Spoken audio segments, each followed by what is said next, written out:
Hello students, good morning. आज का हमारा जो लेक्चर है, इस लेक्चर के अंदर हम आपको एयर पोल्यूशन के बारे में बताएंगे। प्रीवियस लेक्चर के अंदर हमने पोल्यूशन के बारे में डिस्क्रिप्शन एक आपको दिया था, जिसमें पोल्यूशन की डेफिनेशन के बारे में भी हमने बताया था। तो आज का हमारा जो लेक्चर है, इस लेक्चर के अंदर हमें एयर एयर पोल्यूशन कैसे होता है, उसकी कॉज क्या है, साथ में एयर पोल्यूशन की सहायता से किस तरीके से हार्मफुल इफेक्ट होते हैं, वो एक लाइफ को, मीन्स कोई भी लाइफ है, चाहे प्लांट्स की लाइफ है चाहे एनिमल्स की लाइफ हो, वो उसको किस तरीके से अफेक्ट करता है। तो आज के लेक्चर में हमारे पास एयर पोल्यूशन। देखिए, सबसे पहले एयर पोल्यूशन का मतलब क्या होता है, डेफिनेशन क्या होती है। एयर पोल्यूशन का मतलब होता है when increase the amount of undesirable particles in the air which affect their quality for living consumptions। It's means जब भी एयर के अंदर किसी भी तरीके से, समझ लीजिए आप, एयर के अंदर कोई भी ऐसा सब्सटेंस बढ़ जाता है जो एयर की क्वालिटी को डैमेज कर देता है, जिसकी वजह से अफेक्ट होती है। अफेक्ट का मतलब यहां पर डैमेज से रिलेटेड है, जो लिविंग ऑर्गेनिजम्स के कंजम्पशन के लिए बहुत ही नुकसानदायक है। मतलब हम हवा में सांस लेते हैं, यानी हमें जो एटमॉस्फेयर के अंदर जो डिफरेंट गैसेज हैं, वो डिफरेंट गैसेज जो होती हैं हमारी लाइफ में इंपॉर्टेंट रोल प्ले करती हैं। जिसमें से सबसे ज्यादा इंपॉर्टेंट अगर हम वैसे देखें तो हमारे लिए ऑक्सीजन है, जो हमारे लिए एक रेस्पिरेटरी गैस है। इसके अलावा दूसरी गैसें हैं जैसे नाइट्रोजन, वो हमारी बॉडी के अंदर ग्रोथ के लिए रिस्पॉन्सिबल है। कार्बन डाइऑक्साइड जो फोटोसिंथेसिस के लिए रिस्पॉन्सिबल है। ये सब हम पहले पढ़ चुके हैं एटमॉस्फेयर के केस, जब हमने एटमॉस्फेयर टॉपिक पढ़ा था। तो हम यहाँ पर ऑक्सीजन की बात कर रहे हैं। एटमॉस्फेयर में एयर की क्वालिटी का मतलब हमें प्योरिटी ऑफ ऑक्सीजन से रिलेट करना है। तो ऑक्सीजन हमारे लिए बहुत इंपॉर्टेंट है, क्योंकि इसको हम रेस्पिरेशन प्रोसेस में यूज करते हैं। और ये जो गैस होती है, ये हमारी बॉडी के अंदर फूड का ऑक्सीडेशन करने में हेल्पफुल होती है। तो ये तो है हमारे पास डेफिनेशन ऑफ एयर पोल्यूशन। अब हमारे पास क्वेश्चन ये राइज होता है कि हाउ, या means type of air pollution. ठीक है, टाइप ऑफ एयर पोल्यूशन। अब यहां पर टाइप ऑफ एयर पोल्यूशन का मतलब हम किसके बेस के ऊपर इनको डिवाइड कर सकते हैं, on the basis of pollutants. ठीक है, तो एयर की क्वालिटी किसके बेस के ऊपर, addition of pollutants. The quality of air, the quality of air damage due to addition of different types of pollutants। Different type of pollutants. अब ये different types of the pollutant कौन कौन से हो सकते हैं, मतलब एक तरीके से हम कोच के बेस के ऊपर हम इस बात को फाइंड करेंगे कि भाई कौन कौन से एक तरीके के मेन टाइप है पोल्यूशन, जिसके बेस के ऊपर हम उसको क्लासिफाई कर सकते हैं। तो टाइप्स ऑफ पोल्यूशन से दो तरीके से है हमारे पास यहाँ, टाइप्स ऑफ पोल्यूशन। देखिए, ये जो टाइप्स ऑफ पोल्यूशन है, हम एजेंसी के बेस के ऊपर बात कर रहे हैं। यहां पर एजेंसी हमारे पास क्या है, नेचुरल पोल्यूशन। देखिए, नेचुरल पोल्यूशन का मतलब क्या है, नेचर खुद भी पोल्यूशन करती है। अभी हम आपको बताते हैं। सेकंड कंडीशन हमारे पास क्या है, एंथ्रोपोजेनिक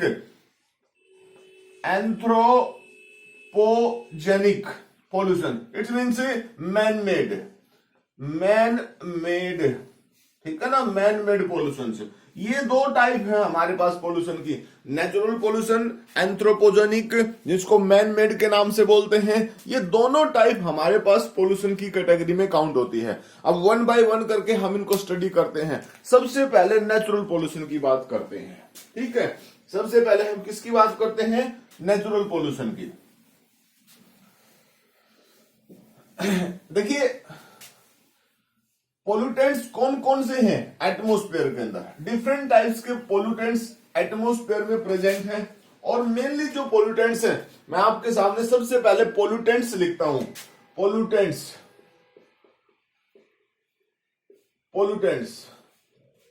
विच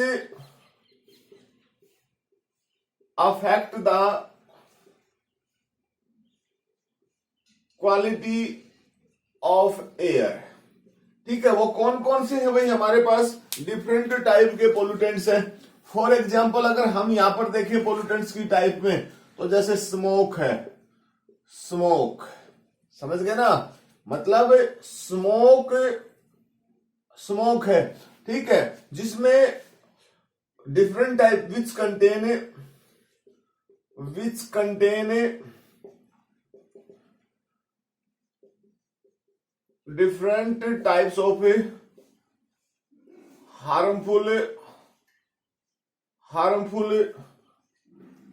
gases। और वो गैसेज जैसे कार्बन डाइऑक्साइड, कार्बन मोनोऑक्साइड, ठीक है, सल्फर डाइऑक्साइड, ठीक है ना, नाइट्रस ऑक्साइड, जो N2NO, जितनी भी हैं, ये सभी गैसेस जो होती हैं, डिफरेंट टाइप की पोल्यूटेड गैसेस होती हैं, जो एटमॉस्फेयर में ऐड होके एटमॉस्फेयर की क्वालिटी को डैमेज करती हैं। इसके अलावा और कौन सी केस है भाई, डस्ट पार्टिकल है, डस्ट पार्टिकल्स, ठीक है। इसके अलावा और क्या है, water vapour. Water vapour is also responsible for the air pollution. इसके अलावा क्या चीज है भाई, पोलन ग्रेन, और भी बहुत सारे केसेस है। लेकिन मेन जो कॉज है, मतलब पोल्यूटेंट्स हैं, वो सभी ये इस टाइप के पोल्यूटेंट्स हैं। इनको हम कैटेगराइज कर सकते हैं एसपीडी के नाम से, इस तरीके से हम इनको अलग अलग कंडीशंस में एसपीएम के नाम से इसको हमें यहां पर कैटेगरी बना दी, जैसे एसपीएम। इसमें हमारे पास सस्पेंडेड पार्टिकुलेटेड मैटर, ठीक है ना, जिसको हम क्या बोल सकते हैं, सस्पेंडेड पार्टिकुलेटेड मैटर। हम इसको लिख भी देते हैं, सस्पेंडेड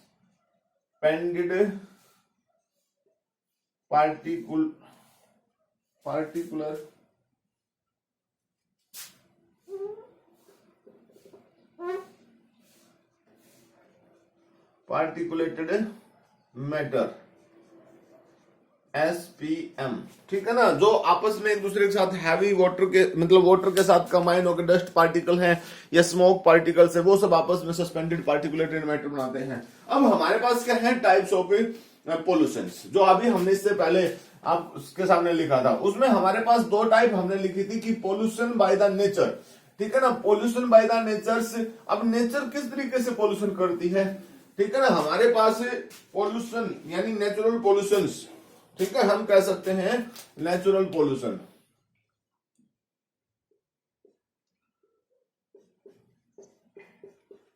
नेचुरल पोल्यूशन, देखिए नेचुरल पोल्यूशन का मतलब क्या है कि नेचर के द्वारा पोल्यूशन कॉज किया जाता है, ठीक है।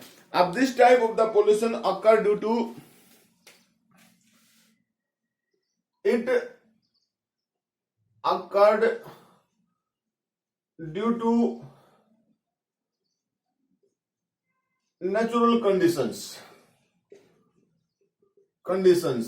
like that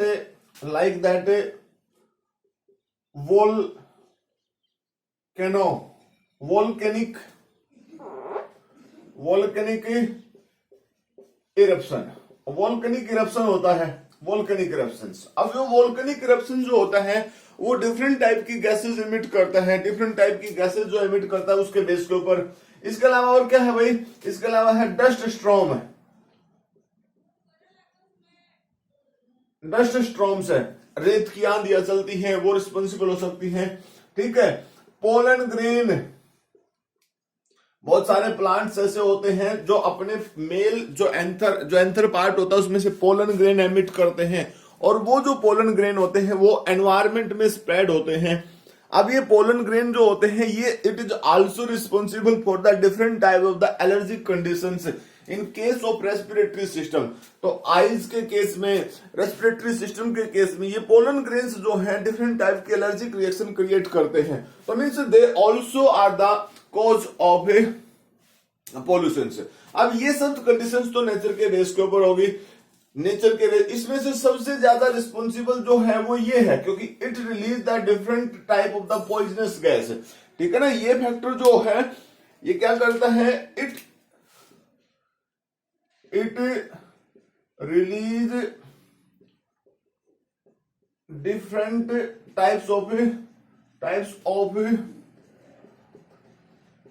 poisonous gases. ठीक है, ये बहुत टाइप की पॉइजनस गैस रिलीज करता है ये जो मेथड है। इसके बेस के ऊपर जो पोल्यूशन क्रिएट होता है वो बहुत ही ज्यादा हार्मफुल पोल्यूशन होता है। अब इसके अलावा सेकंड पोल्यूशन की बात करते हैं हमारे पास है, तो उसमें क्या कंडीशन है भाई। सेकंड पोल्यूशन हमारे पास है मैन मेड पोल्यूशन,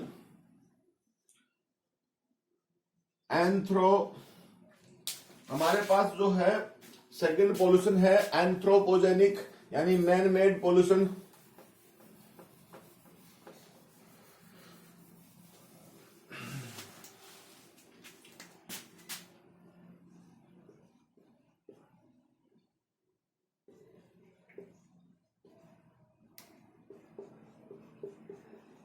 एंथ्रोपोलॉजी जो होती है उसको ह्यूमन बींग्स की स्टडी के नाम से बोलते हैं। यहां पर देखिए, और इसको बोल सकते हैं मैन मेड पोल्यूशन, जो ह्यूमन बींग्स की एक्टिविटी के कारण होता है। ठीक है, ह्यूमन बींग्स की एक्टिविटी के कारण जो परफॉर्म होता है। तो ये जो पोल्यूशन हमारे पास है, इस पोल्यूशन में क्या होता है, it is possible due to human activity. ठीक है ना, it is possible due to human activities. ठीक है, ह्यूमन एक्टिविटीज के कारण ये पॉल्यूशन क्रिएट होता है। अब कैसे होता है भाई ये, अब इसके लिए बहुत सारे केसेस हैं, जैसे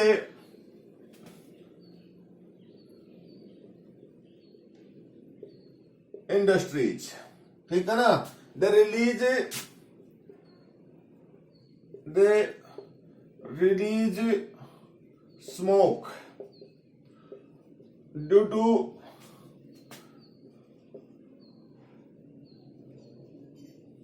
to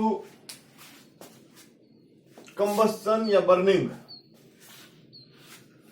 due to combustion of fossil fuel. ठीक है, फॉसिल फ्यूल्स। इसके अलावा ये ही कंडीशन नहीं है, और भी केस है, ऑटोमोबाइल्स। ठीक है, ऑटोमोबाइल्स जो होते हैं, मतलब वाहन जो होते हैं, व्हीकल जो होते हैं, उनके अंदर भी डिफरेंट टाइप्स का जो पोल्यूशन, डिफरेंट टाइप्स का पेट्रोल है, डीजल है, ये सब बर्न होता है, तो उसके अंदर से भी गैसेज एमिट होती हैं। इसके बाद और क्या है भाई, कंस्ट्रक्शन वर्क क्या होते हैं, रिस्पॉन्सिबल फॉर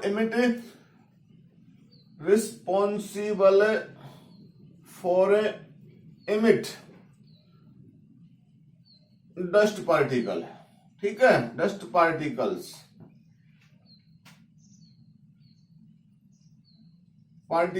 ठीक है, डस्ट पार्टिकल्स रिलीज करते हैं। तो ये जो अलग अलग कंडीशंस हैं ये सब मैन मेड हैं। या उसके अलावा और मैं आपको बताता हूं, स्प्रेइंग ऑफ हार्मफुल पेस्टिसाइड्स। ठीक है, एटसेट्रा। जो अलग अलग टाइप की पेस्टिसाइड्स का हम खेतों में यूज करते हैं, उसका जो स्प्रे होता है वो एनवायरनमेंट के लिए पोल्यूशन का कारण बन जाता है। मतलब डिफरेंट कंडीशंस वो क्रिएट करता है जिसके बेस के ऊपर पोल्यूशन क्रिएट होता है एटमॉस्फेयर के अंदर। और वो एटमॉस्फेरिक प्रेशर पोल्यूशन जो होता है हमको मीन्स ह्यूमन बींग्स को या किसी भी प्लांट एनिमल्स को डायरेक्टली अफेक्ट करने का काम करता है। तो ये डिफरेंट कॉज हैं जिसके बेस के ऊपर हम कह सकते हैं कि अलग अलग टाइप के जो पोल्यूशन हमारे चारों तरफ प्रेजेंट हैं उसमें मीन्स दो पोल्यूशन की जो स्पेशल टाइप हमने बताई है, मतलब एयर पोल्यूशन के बेस के ऊपर, ठीक है। अब हम इसमें और भी बहुत सारी कंडीशंस यूज कर सकते हैं, जैसे यूज ऑफ हैवी मेटल्स, ठीक है, वो भी पोल्यूशन का, एयर पोल्यूशन का कारण है। Use of the different type of the fossil fuels, वो भी पोल्यूशन का कारण है। इसके अलावा अगर हमें मिस्ट की बात करते हैं, स्मोक की बात करते हैं, ठीक है, जो और कंडीशन है, पेस्टिसाइड्स वगैरह का यूज करते हैं। और आज के इस एटमॉस्फेयर में एक सबसे बड़ा पोल्यूशन का जो रीजन है वो है भाई वार वेपन, ठीक है ना, वार वेपन्स जो यूज होते हैं,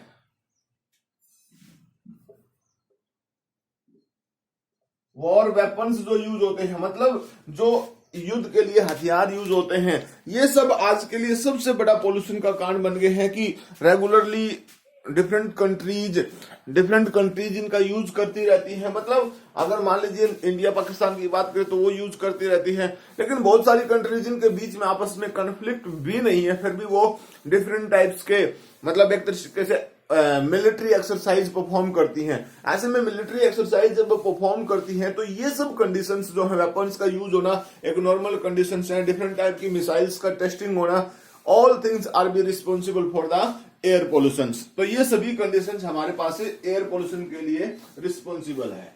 अब ये जो एयर पोल्यूशन है इसके इफेक्ट क्या होंगे, ठीक है ना। अगर हम सिंपली ह्यूमन बींग्स पे डालते हैं, इसके इफेक्ट्स की बात करते हैं कि कैसे ह्यूमन बींग्स को ये अफेक्ट करते हैं, तो effect of air pollution for human beings.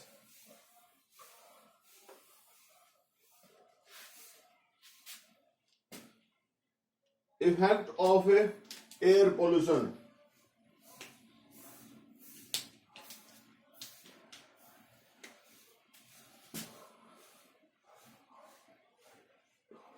Effects of air pollution on human beings। Human beings के ऊपर क्या इफेक्ट है एयर पोल्यूशन का? देखिए ह्यूमन बींग्स के ऊपर क्या इफेक्ट हो सकता है भाई, बहुत सारी कंडीशंस मैंने आपके सामने रिप्रेजेंट की है कि एयर पोल्यूशन जो होता है वो बहुत ही हार्मफुल होता है। सबसे पहले देखिए, सबसे पहला पॉइंट क्या है, एसपीएम, अभी हमने थोड़ी देर पहले बताया था, suspended particulated matters, causes of asthma, bronchitis, ठीक है, अस्थमा, ब्रोंकाइटिस, एलर्जिक कंडीशंस,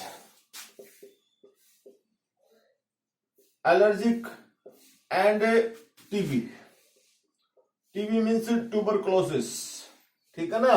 तो इस तरीके से जो रेस्पिरेटरी सिस्टम से रिगार्डेड प्रॉब्लम्स हैं डिफरेंट, अस्थमा जिसके केस में जो अस्थमा का मतलब होता है swelling in the respiratory path, bronchitis जो लंग्स के अंदर ट्रैकिया के बाद जो पार्ट्स होता है ब्रोंचियोल्स, उसमें स्वेलिंग आ जाती है। एलर्जिक का मतलब किसी तरीके के नोजल डिस्चार्ज है, कोई प्रॉब्लम्स है, इरिटेशन है। TB form of the lungs के अंदर एक डिजीज है, उसके बेस के ऊपर होती है। तो ये सभी किसके बेस के ऊपर होती है? सस्पेंडेड पार्टिकुलेटेड मैटर के बेस के ऊपर। ये ह्यूमन बींग्स के केस में हम आपको इफेक्ट बता रहे हैं, ठीक है। अब डिफरेंट पोल्यूटेंट है, pollutant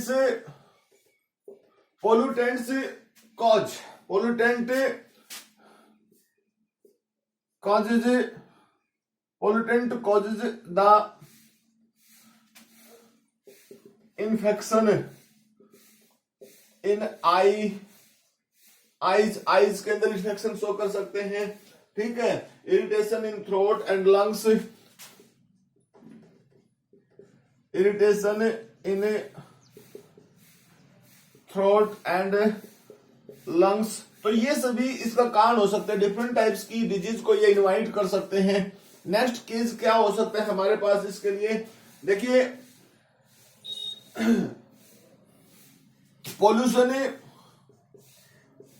pollution affect the internal organs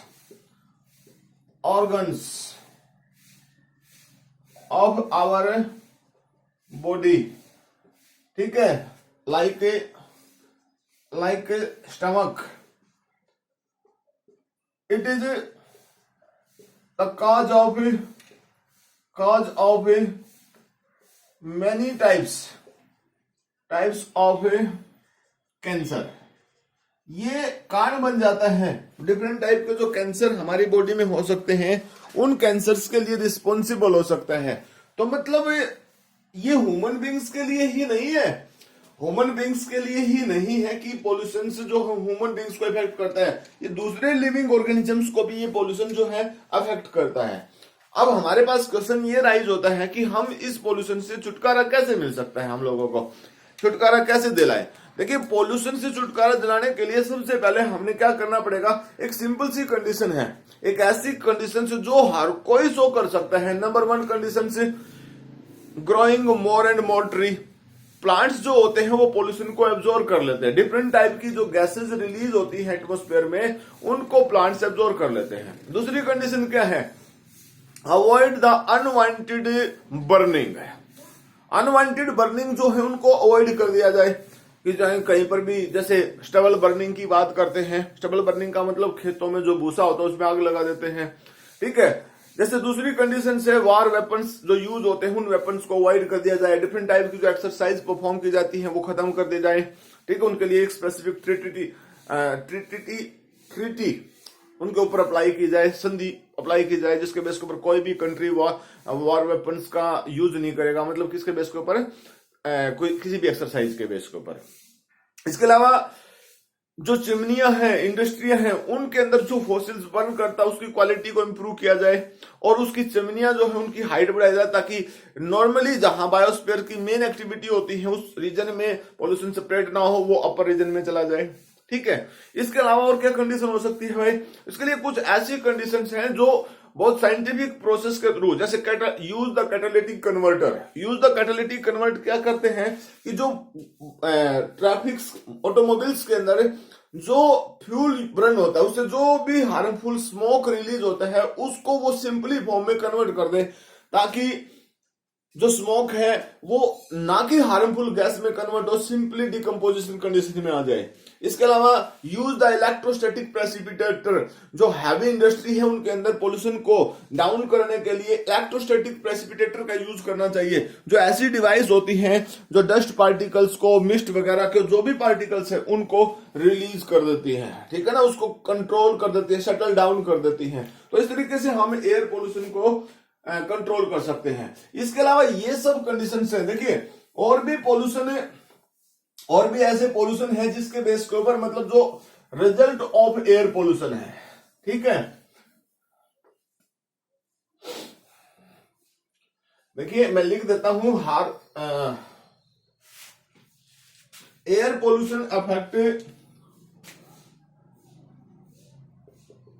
pollution affect our environment by different way.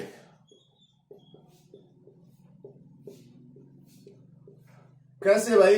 Number 1 देखिए, अब यहां पर अगर हम कुछ चीजें लिखें तो उसमें हमारे पास क्या है, it is the cause of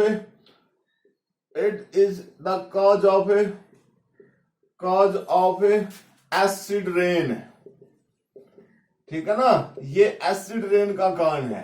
acid rain का मतलब क्या है कि एटमॉस्फेयर के अंदर जो डिफरेंट टाइप की गैसेज हैं, वो गैसेज वाटर के साथ कंबाइन होके एसिडिक कंडीशन क्रिएट कर देती हैं. Like that. इसके लिए मैं एग्जांपल देता हूं. सपोज कीजिए SO2 या SO3 है, ये कोई भी गैस है, ठीक है. ये हार्मफुल गैस है, एटमॉस्फेयर में प्रेजेंट है. बारिश आई, ठीक है ना, इसको आप हटा दीजिए, ठीक है. बारिश आई तो ये क्या करेंगे, दे कन्वर्टेड इनटू द, देखिए, H2SO3 या H2SO4। ये क्या है भाई? Sulphuric acid. ये क्या है? Sulphuric acid. सल्फ्यूरिक एसिड जो एक स्ट्रॉन्ग एसिड का काम करता है। जो किसका काम करता है? स्ट्रॉन्ग एसिड का। तो अर्थ की सरफेस पर एसिडिक कंडीशन इंप्रूव होगी, that is the responsible for the acid rain. ऐसे nitrous oxide nitric acid formation की काम करेगी। ठीक है, पहला केस तो ये हो गया हमारे पास। दूसरा केस क्या है? It is responsible for the global warming. ठीक है ना?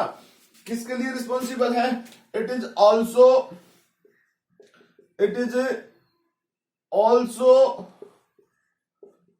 रिस्पॉन्सिबल फॉर ए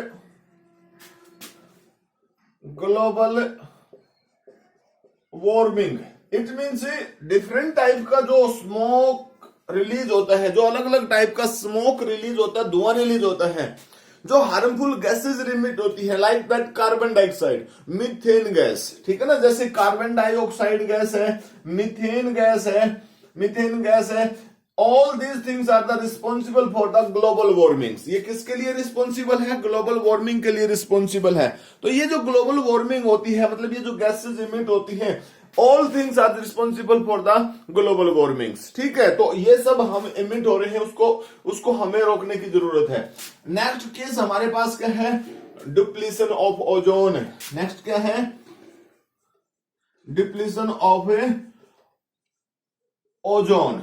ठीक है, ओजोन गैस जो है, जो हमारे लिए हेल्पफुल है, ये गैस ओजोन जो होती है, इसका डिप्लीशन होता है ड्यू टू एडिशन ऑफ अब ये किसके कारण है? Due to addition of ODS. You know ODS का मतलब ओजोन डुप्लीटिंग सब्सटेंस। इसका मतलब क्या है? ओजोन डुप्लीटिंग सब्सटेंस, यानी डिफरेंट सब्सटेंस जो ओजोन को डुप्लीट होने के लिए रिस्पॉन्सिबल होते हैं, ओजोन को खत्म करने के लिए रिस्पॉन्सिबल होते हैं। तो बेटा आज का जो लेक्चर है हमारे लिए ये बहुत ही इंपॉर्टेंट लेक्चर है, जिस लेक्चर के अंदर आपको एज ए फैक्चुअल इंफॉर्मेशन का ज्ञान होना चाहिए। मतलब पोल्यूशन के बारे में जो हमारे पास यहाँ पर है पोल्यूशन है, इस पोल्यूशन के बारे में आपको पता होना चाहिए।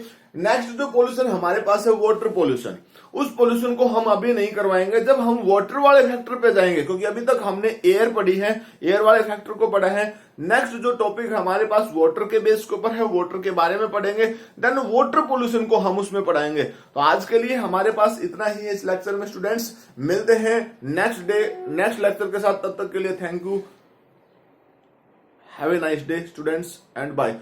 जिन स्टूडेंट्स ने नोटबुक सेंड नहीं की है, आज फिर रोल नंबर 1 से 15 तक के बच्चे नोटबुक सेंड करें। जिन बच्चों ने सेंड नहीं किया वो नोटबुक सेंड करें, अदरवाइज मैं आप सबके घर कॉल करूंगा। ठीक है, तो इसलिए आप जल्दी ही नोटबुक को सेंड कर दें आज 4 PM तक, इवनिंग तक। Thank you, have a nice day students.